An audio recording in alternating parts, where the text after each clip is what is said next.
Pirates of the Caribbean on stranger tides, जो कि 2011 में रिलीज हुई थी। और ये pirates of the Caribbean series की 4th मूवी है। तो मूवी की स्टार्टिंग में हमें स्पेन कोस्ट का सीन दिखाया जाता है, जहां पर हम 2 मछुआरों को देखते हैं और उनके जाल में एक आदमी फंसा होता है जो कि जिंदा होता है, जिसे वो स्पेन के राजा के पास ले जाते हैं। जहां पर हमें पता चलता है कि वो आदमी पोंस डे लियोन का क्रू मेंबर था। और राजा जैसे ही पोंस डे लियोन का नाम सुनता है तो वो चौंक जाता है, क्योंकि पोंस डे लियोन 200 साल पहले पानी से गायब हो गया था, क्योंकि वो फाउंटेन ऑफ यूथ को ढूंढ रहा था। और राजा सोचता है कि अगर उसका ये क्रू मेंबर जिंदा है तो वो भी जिंदा होगा और उसे फाउंटेन ऑफ यूथ मिल गया होगा। जिसके बाद स्पेन का राजा अपने एक आदमी से कहता है कि हमारे आर्मी को फाउंटेन ऑफ यूथ ढूंढने के लिए भेज दो। इसके बाद हमें इंग्लैंड में पोर्ट रॉयल का सीन दिखाया जाता है, जहां पर हम गिब्स को देखते हैं, जो कि जैक स्पैरो का एक साथी था।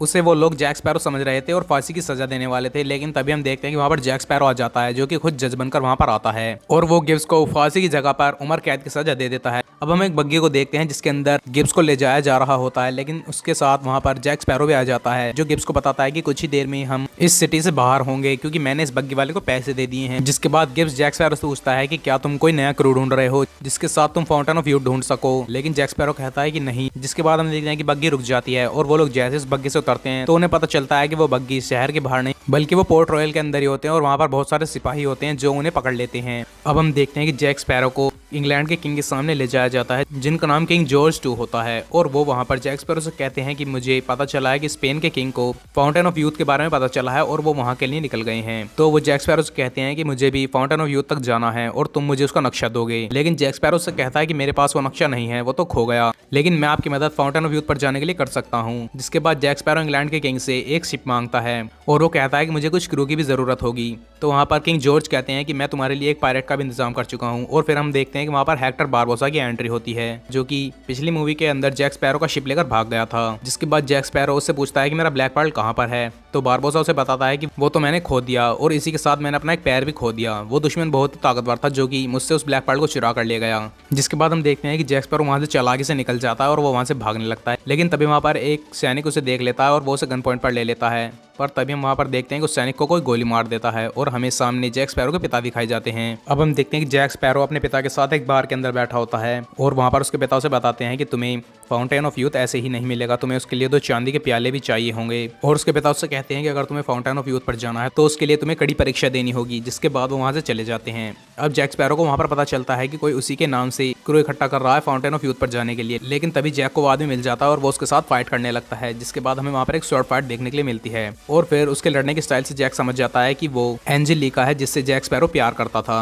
अब हम देखते हैं कि वहां पर इंग्लैंड के सैनिक आ जाते हैं। जिसके बाद जैक स्पैरो और एंजेलिका पानी में कूदकर वहां से भाग जाते हैं और एंजेलिका वहां पर जैक स्पैरो से कहती है कि हमें फाउंटेन ऑफ यूथ पर जाने के लिए एक जलपरी की भी जरूरत पड़ेगी। जिसके बाद जैक स्पैरो पर पीछे से कुछ आग लगता है और वो बेहोश हो जाता है। जिसके बाद अगले दिन जैक स्पैरो की आंखें खुलती हैं और वो खुद को ब्लैक बियर्ड के जहाज में पाता है, जहां पर एंजेलिका ब्लैक बियर्ड की बेटी होने का नाटक कर रही थी। अब हम देखते हैं कि रात हो जाती है और जैक स्पैरो वहां के गुलामों से बात कर रहा होता है। तो गुलामों से बताते हैं कि ब्लैक बियर्ड को आज तक किसी ने नहीं देखा, वो अपने कमरे में ही रहता है और अब तक बाहर नहीं आया। जिसके बाद जैक स्पैरो उन सबसे कहता है कि ब्लैक बियर्ड कोई नहीं है, हमें इस शिप पर अपना कंट्रोल करना होगा। जिसके बाद वो सब ऐसा ही करते हैं और वो सब गुलाम उस शिप के ऊपर अपना कंट्रोल कर लेते हैं। जिसके बाद जैक स्पैरो कहता है कि अब मैं इस शिप का नया कैप्टन हूँ। लेकिन तभी वहां पर ब्लैक बियर्ड अपने कमरे से बाहर आ जाता है और जैसे ही वो बाहर आता है वो अपनी तलवार पर हाथ रखता है और जैसे ही वो अपनी तलवार पर हाथ रखता है तो वो शिप उसके कंट्रोल में आ जाता है और सबके सब गुलाम अपने आप रस्सियों से बंध जाते हैं। जिसके बाद वो जैक स्पैरो को मारने वाला होता है, लेकिन एंजेलिका वहां पर आकर उसे मना कर देती है और वो कहती है कि हमें फाउंटेन ऑफ यूथ पर जाने के लिए इसकी जरूरत पड़ेगी। ब्लैक बियर्ड जैक स्पैरो को अपने कमरे में ले आता है। जिसके बाद ब्लैक बियर्ड बताता है कि एक भविष्यवाणी हुई थी जिसमें यह बताया गया था कि एक ऐसा आदमी जिसकी एक टांग नकली होगी वो मुझे मार देगा। तो जैक स्पैरो कहता है कि अच्छा, इसलिए तुम फाउंटेन ऑफ यूथ पर जाना चाहते हो ताकि तुम अमर हो सको। और हम देखते हैं कि ब्लैक बियर्ड वहां पर ब्लैक मैजिक जानता था और वो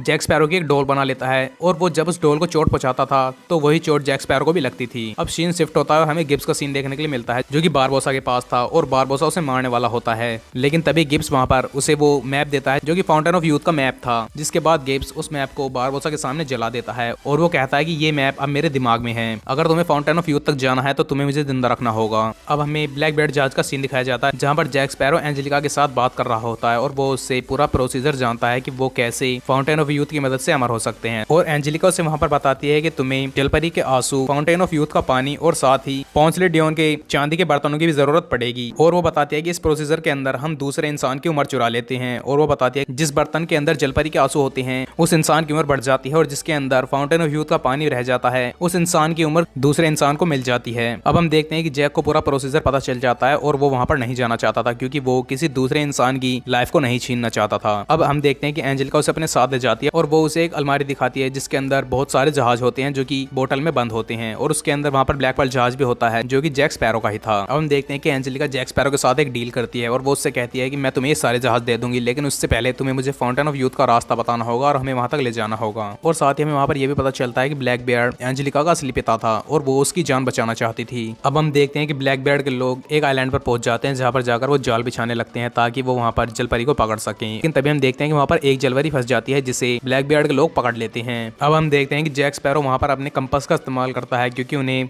वो चांदी के बर्तन चाहिए थे जिनसे वो अमर हो सकते थे और वो उस तरफ चलने लगते हैं जिसके बाद उनके सामने एक खाई आ जाती है। अब ब्लैक बियर्ड जैक स्पैरो से कहता है कि तुम्हें नीचे कूदना होगा, लेकिन जैक स्पैरो वहां पर कूदने से मना कर देता है। जिसके बाद ब्लैक बियर्ड अपने एक आदमी को वो डोल देता है जिससे जैक स्पैरो जुड़ा हुआ था और वो आदमी उस डोल को नीचे फेंक देता है और वो बताता है कि देखो इस डोल को कुछ नहीं हुआ और तुम्हें भी कुछ नहीं होगा। लेकिन तभी एंजेलिका सामने आती है और वो कूदने के लिए जा रही होती है, लेकिन तभी जैक स्पैरो आकर कूद जाता है। अब जैक स्पैरो जैसे ही वहां पर पहुंचता है तो उसे वहां पर बारबोसा मिलता है और फिर उन दोनों के बीच एक स्वॉर्ड फाइट होती है क्योंकि वो दोनों ही उन बर्तनों को लेना चाहते थे। लेकिन जैसे ही वो दोनों उस बॉक्स को खोलते हैं तो उन्हें पता चलता है कि उसके अंदर पत्थर हैं और उसके अंदर से वो बर्तन पहले ही निकाले जा चुके हैं जो कि स्पेन के सैनिकों ने निकाल लिए थे। हम देखते हैं कि ब्लैक बियर्ड आगे बढ़ने लगता है और वो जैक स्पैरो को वहीं पर छोड़ देता है, जिसके बाद वो केस टूट जाती है जिसके अंदर वो उस जलपरी को ले जा रहे थे और वो सारा पानी बिखर जाता है। जिसके बाद उस जलपरी के भी पैर आ जाते हैं और वो इंसानों की तरह बन जाती है, लेकिन वो चल नहीं सकती थी। जिसके बाद वहाँ पर एक आदमी होता है जो कि चर्च में काम किया करता था और वो उसे अपनी गोद में उठा लेता है। जिसके बाद हमें वहाँ पर पता चलता है कि उन दोनों के बीच एक बॉन्डिंग है। अब हम देखते हैं कि वहाँ पर ब्लैक बियर्ड आ जाता है जो कि उस जलपरी के ऊपर टॉर्चर करने लगता है ताकि वो उसके आंसू ले सके, लेकिन वो जलपरी अपने आंसू की कीमत जानती थी और वो वहाँ पर नहीं रोती है। इसके बाद ब्लैक बियर्ड समझ जाता है कि वो आदमी जो कि चर्च में काम करता था वो और जलपरी एक दूसरे से प्यार करते हैं। जिसके बाद वो उस आदमी को मरवा देता है, लेकिन जलपरी की आंखों में फिर भी आंसू नहीं आते। अब हम देखते हैं कि ब्लैक बियर्ड के लोग उस आदमी को जंगल में फेंक देते हैं, लेकिन वो आदमी जिंदा होता है और वो जलपरी को बचाने के लिए फिर से आ जाता है, जिसे देखकर जलपरी की आंखों में आंसू आ जाते हैं। लेकिन तभी वहां पर ब्लैक बियर्ड आ जाता है जो कि उस आंसू को एक बोतल में रख लेता है और वो कहता है कि उस आदमी को अपने साथ ले लो और जलपरी को यहीं मरने दो। अब हमें जैक स्पैरो और बारबोस का सीन दिखाया जाता है जो कि स्पेनिश कैंप में पहुंच गए थे और वो वहां से उन चांदी के बर्तनों को चुराना चाहते थे। इसके बाद वो ऐसा ही करते हैं और वो उन चांदी के बर्तनों को चुरा लेते हैं, लेकिन तभी उन्हें स्पेनिश देख लेते हैं और वो उन्हें नारियल के पेड़ से बांध देते हैं, जहां पर जैक स्पैरो को पता चलता है कि बारबोसा का ये पेड़ नकली है और बारबोसा जैक स्पैरो को बताता है कि मैं फाउंटेन ऑफ यूथ पर अमर होने के लिए नहीं जा रहा, मुझे तो ब्लैक बियर्ड को मारना है क्योंकि उसने मेरा ब्लैक पर्ल जहाज चुरा लिया। अब हम देखते हैं कि जैक अपनी चालाकी की मदद से अपनी रस्सी को खोल लेता है और वहां से निकलने लगता है। इसके बाद स्पेनिश आर्मी को पता चल जाता है और वो उनके ऊपर अटैक करने के लिए आ रही होती है, लेकिन तभी बारबोसा के लोग भी आ जाते हैं जो कि बारबोसा को खोलकर वहां से ले जाते हैं। अब बारबोसा वहां से भागने लगता है और वो कहता है कि चांदी के बर्तनों को हम बाद में ढूंढ लेंगे। जैक स्पैरो उसे वो चांदी के बर्तन दिखाता है जो कि उसने चुरा लिए थे। हम देखते हैं कि जैक वापस से ब्लैक बियर्ड के पास पहुंच जाता है और वो उनसे कहता है कि मुझे अपना कंपास वापस चाहिए, जिसके बाद एंजेलिका उसे उसका कंपास वापस दे देती है। अब वो लोग आगे बढ़ने लगते हैं। अब हम देखते हैं कि वो लोग चलते चलते एक गुफा में पहुंच जाते हैं जहाँ पर जाकर रास्ता खत्म हो जाता है। इसके बाद जैक स्पैरो चांदी के बर्तनों पर लिखे कुछ शब्दों को पढ़ता है। इसके बाद उस गुफा की छत के ऊपर बहुत सारा पानी जमा हो जाता है, जिसके बाद जैक स्पैरो एक आदमी के कंधे पर चढ़ता है और वो पानी की दूसरी तरफ निकल जाता है। अब बाकी सब लोग भी ऐसा ही करते हैं और वो पानी के ऊपर आ जाते हैं। अब हम देखते हैं कि वो उस प्रोसीजर को स्टार्ट करने वाले होते हैं, लेकिन तभी वहां पर बारबोसा अपने आदमियों के साथ आ जाता है और फिर उन सब के बीच लड़ाई होनी शुरू हो जाती है। इसके बाद जैक स्पैरो चालाकी से एंजेलिका से उस मरमेड के आंसू को चुरा लेता है और वो चांदी के बर्तनों से दे देता है। अब हम देखते हैं कि वहां पर स्पेनिश भी आ जाते हैं जो कि एंजेलिका से उन बर्तनों को छीन लेते हैं और उन्हें पानी में फेंक देते हैं, क्योंकि वो वहां पर फाउंटेन ऑफ यूथ को तबाह करने के लिए आए थे और वो ऐसा सोचते थे कि जिंदगी और मौत भगवान के हाथ में है और इंसान अपनी उम्र ऐसे ही नहीं बढ़ा सकता। अब हम उसी आदमी को देखते हैं जो कि मरमेड के पास वापस से पहुंच जाता है और वो उसे खोल देता है, जिसके बाद मरमेड वापस से पानी के अंदर चली जाती है। अब हम देखते हैं कि बारबोसा अपनी जहरीली तलवार से ब्लैक बियर्ड को मार देता है और वहां से चला जाता है क्योंकि अब उसका बदला पूरा हो चुका था। जिसके बाद स्पेनिश की सेना फाउंटेन ऑफ यूथ को तबाह करना शुरू कर देती है। अब एंजेलिका अपने पिता के पास जाती है और वो उस तलवार को निकालती है, इससे उसके हाथ में भी कट लग जाता है। अब जैक स्पैरो उसे देखता है और उसे पता होता है कि वो तलवार जहरीली थी। जिसके बाद वो पानी में उन बर्तनों को ढूंढने लगता है। हम देखते हैं कि स्पेनिश की सेना वहां से उसे तबाह करके चली जाती है। उन्हें लगता है कि फाउंटेन ऑफ यूथ तबाह हो गया है, लेकिन वो पूरी तरह से डिस्ट्रॉय नहीं हुआ था। जिसके बाद वहां पर वही मरमेड आती है जिसका नाम सेलिना था और वो वहां पर आकर जैक स्पैरो को बर्तन दे देती है और वो जैक स्पैरो से कहती है कि मेरे आंसू बर्बाद नहीं जाने चाहिए। अब हम देखते हैं कि जैक स्पैरो एक बर्तन के अंदर मरमेड के आंसू भर देता है और दूसरे बर्तन के अंदर फाउंटेन का पानी। जिसके बाद वो एंजेलिका के पास जाता है और वो एंजेलिका से कहता है कि तुम जलपरी के आंसू को पी लो जिससे तुम बच जाओगी, लेकिन एंजेलिका वहां पर ऐसा नहीं करती और वो अपने पिता को बचाना चाहती थी। अब जैक स्पैरो ब्लैक बियर्ड को दूसरा प्याला देता है जिसके अंदर फाउंटेन का पानी होता है और वो उससे कहता है कि तुम इस पानी को पीकर अपनी बेटी की जिंदगी बचा सकते हो, लेकिन ब्लैक बियर्ड वहाँ पर ऐसा नहीं करता और वो दूसरे प्याले को छीनकर जल परी के आंसुओं को पी लेता है। फिर एंजेलिका दूसरे प्याले को पी लेती है जिसमें कि फाउंटेन का पानी होता है, लेकिन तभी जैक स्पैरो कहता है कि शायद मुझसे गलती हो गई है और वो ब्लैक बियर्ड से कहता है कि तुमने जो प्याला पिया था उसके अंदर जल परी के आंसू नहीं थे, उसके अंदर फाउंटेन का पानी था। तभी फाउंटेन का पानी अपना असर दिखाना शुरू कर देता है और वो ब्लैक बियर्ड की हड्डी तक को गला देता है और उसका शरीर पूरी तरह से नष्ट हो जाता है। अब हम देखते हैं कि सेलिना जो कि एक जलपरी थे वो वापस से उस इंसान के पास जाती है और वो एक दूसरे से प्यार करते थे, जिसके बाद वो जलपरी उसे अपने साथ पानी में एक दूसरी दुनिया में ही ले जाती है। अब हमें बारबोसा दिखाया जाता है जो कि ब्लैक बियर्ड के जहाज पर कब्जा कर लेता है और वो उसका पायलट बन जाता है। साथ ही हम जैक स्पैरो को देखते हैं जो कि एंजेलिका को एक आइलैंड पर छोड़कर चला जाता है क्योंकि वो उस पर विश्वास नहीं करता था। अब जैक स्पैरो अपने दोस्त गिब्स के पास पहुंचता है और वो उससे अपना कंपास मांगता है, जिसके बाद गिब्स उसे बताता है कि मैं इस कंपास के सहारे